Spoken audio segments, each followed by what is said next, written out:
Hello students, IIT brain में आप सभी का स्वागत। आज जिस प्रॉब्लम पे हम लोग डिस्कस करेंगे वो SS Krotov problems in physics book का प्रॉब्लम 1.1 है। इस प्रॉब्लम 1.1 पर एक बार पहले भी हम डिस्कस कर चुके हैं, लेकिन उस दिन हमने इसके लिए जो कंसेप्ट यूज किया था वो वर्क एनर्जी थ्योरम था। आज हम काइनेमेटिक्स में इक्वेशंस ऑफ मोशन यूज करके इस प्रॉब्लम पे एक बार फिर डिस्कस करेंगे।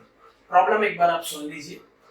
A body with zero initial velocity moves down an inclined plane from a height h and then ascends along the same plane with an initial velocity such that it stops at the same height h।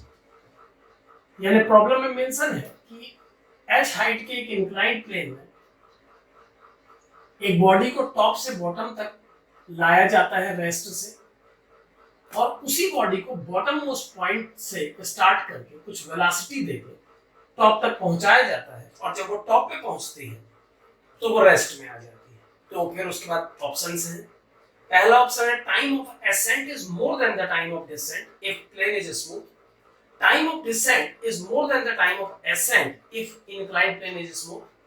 Third fourth option भी यही दो हैं, लेकिन उस case में inclined plane जो है वो, तो दो ऑप्शन रफ सरफेस पर है, दो स्मूथ सरफेस पर है।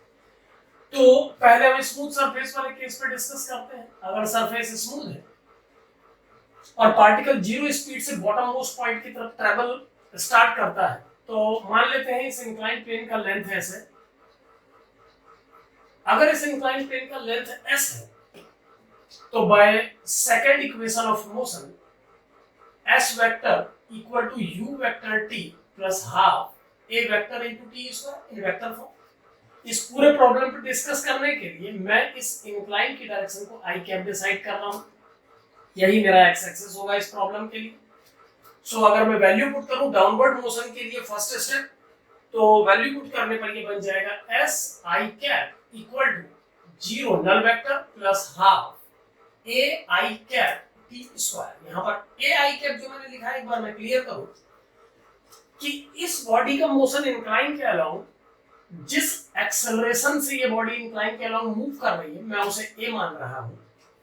यानी बिना फ्री बॉडी डायग्राम बनाए मुझे मालूम है कि इस बॉडी को चूंकि इंक्लाइन के अलाउंग मूव करना है, इसकी वेलोसिटी इंक्लाइन के अलाउंग जीरो से किसी हायर वैल्यू तक चेंज हो रही है, तो डेफिनेटली इसका एक्सेलरेशन इस इंक्लाइन के अलाउंग ही होगा। यहां पर ये बात बिल्कुल क्लियर हमें समझनी होगी कि कोई पार्टिकल जब एक स्ट्रेट लाइन पे मोशन करता है तो एक्सेलरेटेड मोशन के केस में एक्सेलरेशन का डायरेक्शन अलोंग द मोशन होता है, और रिटार्डेड मोशन के केस में एक्सेलरेशन का डायरेक्शन अगेंस्ट द मोशन होता है। यानी दो ही डायरेक्शन पॉसिबल है फॉर स्ट्रेट लाइन मोशन। या तो मोशन आगे एक्सेलरेशन अलोंग द मोशन होगा, या फिर ये अपोजिट टू मोशन होगा। अगर बॉडी एक्सेलरेटेड है तो अलोंग द मोशन, अगर बॉडी रिटार्डेड है तो अपोजिट टू मोशन। तो इस केस में बॉडी एक्सेलरेटेड है, इसीलिए एक्सेलरेशन का डायरेक्शन डाउनवर्ड होगा। सो अगर मैं i वेक्टर के कोफिशिएंट्स कंपेयर करूं तो s equal to half a t square and time is equal to 2s upon a under. तो जो टाइम बॉडी को लगेगा टॉप से बॉटम तक आने में, वो root 2s by a। Second case discuss करते हैं। मान लीजिए बॉडी बॉटम से टॉप डायरेक्शन की तरफ मूव करती है और टॉप पे पहुंचने पर इसकी वेलोसिटी जीरो हो जाती है। जिस वेलोसिटी से हम स्टार्ट करते हैं मान लीजिए वो v, तो अगर वेलोसिटी v वेलोसिटी से, अगर बॉडी v वेलोसिटी से स्टार्ट करके जीरो वेलोसिटी तक जर्नी कर रही है और इसी लेंथ s के लिए ये हो रहा है, और चूंकि बॉडी का फ्री बॉडी डायग्राम भी अपवर्ड जर्नी में वही है जो डाउनवर्ड जर्नी में था, बॉडी पर लगने वाले दो फोर्स mg और नॉर्मल रिएक्शन वैसे ही अपवर्ड जर्नी में भी एक्ट कर रहे हैं जैसे डाउनवर्ड जर्नी में एक्ट कर रहे थे। तो इस कंडीशन में टाइम कैलकुलेट करने से पहले हम ये कैलकुलेट कर लेते हैं कि वो वेलोसिटी कितनी है जिससे ये मोशन स्टार्ट किया गया होगा। तो अगर इस अपवर्ड डायरेक्शन में होने वाले मोशन पर मैं इक्वेशन लगाऊं, first equation of motion, so v vector equal to u vector plus a vector into t। v vector is null vector in this case, क्योंकि बॉडी टॉप मोस्ट पॉइंट पे जाके stop हो रही है। u vector की value हो जाएगी v i cap with minus sign, जैसा डायग्राम में शो है, प्लस a वेक्टर हो जाएगा minus ai plus ai cap, plus ai cap again because acceleration का डायरेक्शन वही है जो पहले था। वेलोसिटी का डायरेक्शन तो अगेंस्ट है, लेकिन एक्सेलरेशन अभी भी उन्हीं फोर्सेस के कारण बॉडी एक्सेलरेट हो रही है जिसके कारण पहले हो रही थी जब मोशन डाउनवर्ड था। हाँ, ये अलग है कि जब बॉडी डाउनवर्ड डायरेक्शन में मोशन कर रही थी तो मोशन का डायरेक्शन और एक्सेलरेशन का डायरेक्शन एक दूसरे के पैरेलल थे, सेम थे, इसीलिए बॉडी एक्सेलरेटेड थी। अब बॉडी के मोशन का डायरेक्शन एक्सेलरेशन के अपोजिट है, तो बॉडी रिटार्डेड है। So zero vector is minus vi cap plus ait. So on comparing the coefficient of I, v will be equal to at. तो अगर मैं v वेलोसिटी से बॉडी को अपवर्ड डायरेक्शन में स्टार्ट करता हूँ तो उस वेलोसिटी और जो टाइम लगेगा जर्नी में उसके बीच में ये रिलेशन है। थोड़ा क्लैरिटी और डिस्टिंग्विश करने के लिए मैं इस नोटेशन को t डैश कर दे रहा हूँ। So v equal to at dash. और अब अगर v equal to at dash equation बनाने के बाद हम थर्ड इक्वेशन ऑफ गैलीलियन इस्तेमाल करें तो हम जानते हैं v square equal to u square plus 2a vector dot s vector. ये थर्ड इक्वेशन ऑफ मोशन है। इस अपवर्ड जर्नी के लिए फाइनल वेलोसिटी का मैग्नीट्यूड 0 है, इनिशियल मैग्नीट्यूड v है, plus 2a vector is ai cap dot displacement vector for upward journey it is minus si। सो अगर मैं इसको सॉल्व करूं तो ये आ जाएगा v square equal to 2as। यहाँ i डॉट i की वैल्यू को 1 कर दिया गया है। v square equal to 2s, v की वैल्यू 80 अगर फर्स्ट इक्वेशन से यहाँ पर अप्लाई करूं so a square t dash square is 2as, एक कैंसिल करके t डैश आ गया 2s upon a under. It means जितना टाइम बॉडी को डाउनवर्ड जर्नी में लगा उतना ही टाइम अपवर्ड जर्नी में लगा। देखिए वैसे मैं डायरेक्ट ये भी कह सकता था कि अगर इनिशियल वेलोसिटी 0 है, एक्सेलरेशन a है, पाथ की लेंथ भी सेम है और अपवर्ड केस में फाइनल वेलोसिटी 0 है, एक्सेलरेशन रिटार्डेशन बन चुका है और पाथ लेंथ सेम है, तो डायरेक्ट भी मैं कह सकता था कि दोनों में टाइम सेम लगेगा। बट ठीक है, मैथमेटिकली कैलकुलेट जब हो जाता है तो ज्यादा क्लियर दिखता है, तो इसीलिए मैंने सेकंड इक्वेशन लगा के डाउनवर्ड जर्नी का टाइम कैलकुलेट किया और फर्स्ट और थर्ड इक्वेशन की हेल्प से अपवर्ड जर्नी का टाइम कैलकुलेट किया। दोनों सेम है, यानी स्मूथ कंडीशन में टाइम ऑफ एसेंट और टाइम ऑफ डिसेंट सेम होंगे। Second discussion, rough surface. अगर रफ सरफेस होता तब उस कंडीशन में क्या केस बनता? देखिए अगर रफ सरफेस होता तो इस पूरे तरीके में जो स्मूथ के लिए मैंने बताया कितना चेंज आता उस पर बात करेंगे, क्या क्या चेंजेस आते उसको फोकस करिए। अगर ये सरफेस रफ होता तो इस बॉडी के फ्री बॉडी डायग्राम में एक फोर्स फ्रिक्शन का अपोजिट डायरेक्शन में एक्ट करता उस केस में जब बॉडी नीचे को आती। और डेफिनेटली फ्री बॉडी डायग्राम पे और लगने वाले फोर्सेस पे ज्यादा चर्चा किए बिना इतना तो मैं कह ही सकता हूं कि जो अब बॉडी का एक्सेलरेशन डाउनवर्ड डायरेक्शन में होता वो पहले से कम होता, क्योंकि एक और फोर्स अब बॉडी के मोशन का अपोजिशन कर रहा है। तो ये बिल्कुल क्लियर है कि अब जिस एक्सेलरेशन से बॉडी नीचे को आएगी इस इंक्लाइन प्लेन पे वो एक्सेलरेशन पिछले एक्सेलरेशन से कम। ठीक है, तो अगर मैं यही फॉर्मूला फिर से अप्लाई करूं, बस इस फॉर्मूले को अप्लाई करने में जब मैं वैल्यूज पुट करूंगा तो बस एक चेंज आएगा, एस वेक्टर की जगह तो मैं एस आई कैप ही लिखूंगा, नल वेक्टर अभी भी यूज करूंगा, ए की जगह मैं एक दूसरा नोटेशन a1 आई कैप यूज करूंगा। मैं फिर से एक बार बता दूं, क्योंकि डाउनवर्ड जर्नी में फ्रिक्शन का डायरेक्शन अपवर्ड है तो जिस एक्सेलरेशन से बॉडी अब डाउनवर्ड डायरेक्शन में आएगी वो एक्सेलरेशन उस एक्सेलरेशन के कंपैरेटिवली कम होगा जो स्मूथ कंडीशन में बॉडी जिस एक्सेलरेशन के साथ नीचे आ रही थी। यानी मैं यहाँ पर नोट भी कर देता हूँ कि a की वैल्यू a1 से ज्यादा है, जिस a1 को मैं यूज कर रहा हूँ वो a से छोटा है।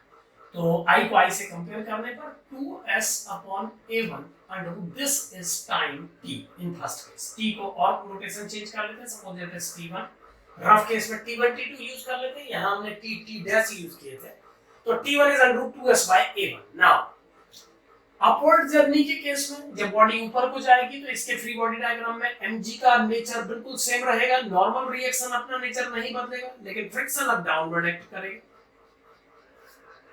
यानी फ्रिक्शन अब उस डायरेक्शन में एक्ट करेगा जिस डायरेक्शन में बॉडी का ए था। एक बार फिर समझिए कि पहले बॉडी के फ्री बॉडी डायग्राम में दो ही फोर्स थे, एक mg और एक n, और दोनों के रिजल्टेंट से बॉडी को एक एक्सेलरेशन डाउनवर्ड डायरेक्शन में मिल रहा था। अब वो एक्सेलरेशन का रोल प्ले करेगा कि रिटार्डेशन का, वो इस पर डिपेंड करता है कि बॉडी के मोशन और एक्सेलरेशन की डायरेक्शन में क्या तालमेल है। अब डाउनवर्ड डायरेक्शन में जब बॉडी ट्रेवल कर रही थी तो एक्सेलरेशन और डिस्प्लेसमेंट यानी मोशन का डायरेक्शन अलोंग द सेम था, तो इसीलिए वो एक्सेलरेशन था। अपवर्ड जर्नी में वही रिटार्डेशन बन गया। इस कंडीशन में भी जब बॉडी अपवर्ड डायरेक्शन में मूव करेगी तो फ्रिक्शन का डायरेक्शन मोशन के अगेंस्ट डाउनवर्ड होगा, और जो बॉडी को पिछले दो फोर्सेस से एक्सेलरेशन मिल रहा था वो भी डाउनवर्ड है। तो इस फ्रिक्शन के आने से अब जो रिटार्डेशन बॉडी को मिलेगा वो पहले से बड़ा रिटार्डेशन हो। पहले जब बॉडी अपवर्ड डायरेक्शन में मोशन, देखिए जब बॉडी डाउनवर्ड डायरेक्शन में मोशन कर रही थी तो ए एक्सेलरेशन था बॉडी के लिए, जब बॉडी ने अपवर्ड डायरेक्शन में मोशन स्टार्ट किया तो ए बॉडी के लिए रिटार्डेशन बना। और अगर सरफेस रफ भी हो जाए तो सरफेस के रफ होने से जो नया फोर्स फ्रिक्शन आया, इसकी वजह से इस एक्सेलरेशन की वैल्यू यानी रिटार्डेशन की वैल्यू और एनहांस होगी। तो अगर मान लीजिए ये अपवर्ड डायरेक्शन में जाते समय रफ सरफेस के ऊपर A2 रिटार्डेशन से चलता है, मान लेते हैं इसका रिटार्डेशन A2 हो जाता है, तो बिल्कुल पिछले बार की तरह अगर मैं फर्स्ट इक्वेशन लगाऊं v vector equal to u vector plus a vector t2, तो फाइनल वेलोसिटी 0 वेक्टर, u की वैल्यू आ जाएगी जो हमने पहले माना था, u की वैल्यू इनिशियल वेलोसिटी को हमने v माना है, इस केस में v की वैल्यू क्या होगी वो v डैश मान लेते हैं क्योंकि v पहले यूज हो चुका है। और ये क्लियर है कि रफ सरफेस पर उतनी वेलोसिटी से तो टॉप नहीं देख पाएगा जितनी वेलोसिटी से देख पाया था स्मूथ के लिए, तो इसको v डैश से चेंज कर देते हैं। Suppose it is v dash i with minus sign, और एक्सेलरेशन की वैल्यू अप्लाई कर देते हैं, एक्सेलरेशन की वैल्यू हो जाएगी plus a2 i cap t। तो एक रिलेशन बन गया, अगर हम कोएफिशिएंट कंपेयर करें तो v equal to a2 t इस कंडीशन। और अगर तुरंत हम थर्ड इक्वेशन लगाएं so v square equal to u square plus 2a dot s vector apply करने से 0 equal to v dash square, यहां से उठा रहा हूं मैं value, plus 2a dot s इस केस में a की जगह a2 i के डॉट s की जगह माइनस s i के, और सॉल्व करके अगर हम इसको पूरा सॉल्व करें तो v dash square is 2a2 s। अब अगर इस v डैश की वैल्यू ये v डैश है, अगर ये v डैश की वैल्यू यहां पर अप्लाई करूं मैं इस फार्मूले में तो a2 स्क्वायर t2 स्क्वायर, क्योंकि स्क्वायर मिलेगा दोनों पे, यहां स्क्वायर है, equal to 2a2s and the value of t2 equal to 2s upon a2 under root. यानी अब जो टाइम लगेगा वो 2s अपॉन a2 अंडरवुड होगा, जबकि डाउनवर्ड जर्नी में जो टाइम लगा था वो 2s अपॉन a1 अंडरवुड है। अब एक बार फिर बता दूं कि जब बॉडी टॉप से बॉटम के अलोंग आ रही थी, देखिए एक बात बिल्कुल क्लियर समझिए, जब सरफेस स्मूथ था तो दो फोर्स जो बॉडी पे एक्ट कर रहे थे mg और n, उन्होंने मिलकर बॉडी को ए एक्सेलरेशन दिया था डाउनवर्ड जर्नी के लिए और ए रिटार्डेशन दिया था अपवर्ड जर्नी के लिए। अगर रिटार्डेशन और एक्सेलरेशन का झमेला बीच में न लाए तो अभी तक लगने वाले सारे फोर्सेस बॉडी को एक एक्सेलरेशन दे रहे थे जिसकी वैल्यू थी ए आई कैप, वेक्टर में बात कीजिए ए आई कैप। जब बॉडी ने रफ सरफेस पे डाउनवर्ड जर्नी स्टार्ट की तो फ्रिक्शन का डायरेक्शन माइनस आई कैप के अलोंग था। तो अगर किसी बॉडी के मोशन में लगने वाले सारे फोर्स जो अब तक अवेलेबल थे वो बॉडी को ए आई कैप एक्सेलरेशन दे रहे हैं और एक ऐसा फोर्स बॉडी पे एक्ट करने लगे जिसका डायरेक्शन माइनस आई कैप के अलोंग है, तो बॉडी का एक्सेलरेशन कुछ कम हो जाएगा क्लियरली। तो अब बॉडी का एक्सेलरेशन इसीलिए डाउनवर्ड जर्नी में कम हो गया इससे। ठीक उसी प्रकार जब बॉडी स्मूथ सरफेस पे अपवर्ड जर्नी कर रही थी तो उसका एक्सेलरेशन ए था, ए आई कैप अगेन, मैं एक्सेलरेशन ही बोलूंगा, मैं जानता हूं कि वो रिटार्डेशन है, बट अगर हम वेक्टोरियल बात कर रहे हैं तो हम ए आई कैप ही बोलेंगे क्योंकि फोर्स फ्री बॉडी डायग्राम में फोर्सेस चेंज नहीं हुए थे स्मूथ सरफेस के केस में। तो जब ये ब्लॉक अपवर्ड डायरेक्शन में ट्रेवल कर रहा था तो इस ब्लॉक का एक्सेलरेशन उस समय था ए आई कैप कंटिन्यू, और इस ब्लॉक के ऊपर जाने की वजह से फ्रिक्शन का डायरेक्शन भी इस बार आई कैप के अलोंग है। तो जो एक्सेलरेशन था वो ए आई कैप है और फ्रिक्शन का डायरेक्शन भी आई वेक्टर के अलोंग है। तो जो नेट वैल्यू एक्सेलरेशन की है, यहाँ पर बार बार आप समझे कि मैं रिटार्डेशन को एक्सेलरेशन बोल रहा हूँ क्योंकि मैं वेक्टर में बात कर रहा हूँ। जब हम वेक्टर में बात करते हैं तो हम केवल डायरेक्शन की बात करते हैं, एक्सेलरेशन रिटार्डेशन तो क्वेश्चन अपने हिसाब से खुद ही एडजस्ट कर लेगा। सो पहले एक्सेलरेशन बॉडी का रफ सरफेस पे अपवर्ड जर्नी के लिए, स्मूथ सरफेस पे अपवर्ड जर्नी के लिए AI कैप था, और जब सरफेस रफ हो गया तो एक फ्रिक्शन डाउनवर्ड डायरेक्शन में एक्ट करने लगा। अब क्योंकि फ्रिक्शन डाउनवर्ड डायरेक्शन में एक्ट कर रहा है, यानी आई कैप की डायरेक्शन में एक्ट कर रहा है, तो डेफिनेटली ये स्मूथ सरफेस पे चलने वाले AI कैप को इनहेंस ही करेगा, क्योंकि AI कैप के अराउंड एक्ट कर रहा है फ्रिक्शन। तो सेकंड केस में जिस A2 का मैं इस्तेमाल कर रहा हूँ, क्लियरली वो A से बड़ा होगा, यानी A1 A से छोटा है और A2 A से बड़ा है। तो अब आप क्लियरली कंपेयर कर सकते हैं, अगर A1 से बड़ा है A, अगर A1 A से छोटा है और A2 A से बड़ा है, तो क्लियरली ये वैल्यू छोटी आएगी और ये वैल्यू बड़ी आएगी, क्योंकि हमें पता है डिनोमिनेटर में जितना छोटा वैल्यू रखेंगे उतना बड़ा आंसर आएगा, और डिनोमिनेटर में बड़ी वैल्यू रखने से छोटा आंसर आएगा। सो ये टाइम जो है ये ज्यादा होगा और ये टाइम कम होगा। यानी कि जब एक पार्टिकल, एक बॉडी को एक रफ सरफेस पे टॉप से बॉटम मूव कराया जाएगा गिवन कंडीशंस के अकॉर्डिंगली, और बॉटम से टॉप की ओर मूव कराया जाएगा गिवन कंडीशन के अकॉर्डिंगली, तो ऊपर से नीचे आने में एक्सेलरेशन की नेट वैल्यू गिर जाने के कारण उसे ज्यादा टाइम लगेगा, जबकि अपवर्ड जर्नी में एक्सेलरेशन की नेट वैल्यू बढ़ जाने के कारण उसे कम टाइम लगेगा। ये पूरे क्वेश्चन को करते वक्त मैंने वेक्टोरियल एक्सप्रेशन जब स्टार्ट किए तो मैंने रिटार्डेशन को एक्सेलरेशन ही बोला,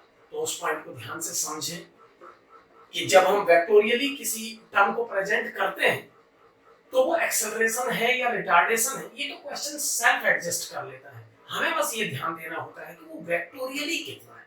तो जब बॉडी रफ सरफेस के केस में टॉप से बॉटम की ओर आ रही थी, तो स्मूथ वाले AI कैप को F के ऊपर होने से नुकसान हुआ, लेकिन जब बॉडी रफ सरफेस पे बॉटम से अपवर्ड डायरेक्शन में मूव कर रही थी, तो स्मूथ सरफेस के केस के समय वाले AI कैप को इस फ्रिक्शन के आ जाने से बेनिफिट हुआ।